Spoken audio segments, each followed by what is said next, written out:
Sebenarnya untuk menghadapi ketagihan pada gula adalah dengan cara berpuasa lah. Maknanya kita kena buat juga perkara ini. Maknanya kalau kita tak berhenti sekarang, bila masa lagi kita nak berhenti gula? Maknanya kita kena berhenti sekarang juga. Maknanya bila ketagihan itu hanya mengambil masa dalam masa seminggu. Maknanya 0 hingga 4 hari itu, you akan merasa segala simptom you akan dapat. Badan you akan letih, akan lesu, akan menggigil.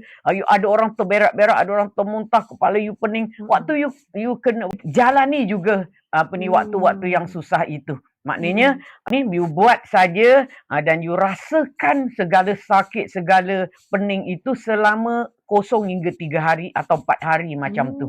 Lepas tu bila 4 hingga 7 hari adalah waktu di mana badan you dah mula adapt. Pada mula-mulanya otak you juga akan brain fog. Macam-macam you akan rasa pada otak you. Okey, pada 4 hingga 7 hari adalah waktu di mana otak you dah mula baik. Okey, dan otak you dah mula hilang brain fog.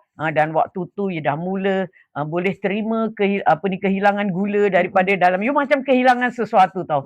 Jadi you dah mula merasa adapt dengan situasi itu.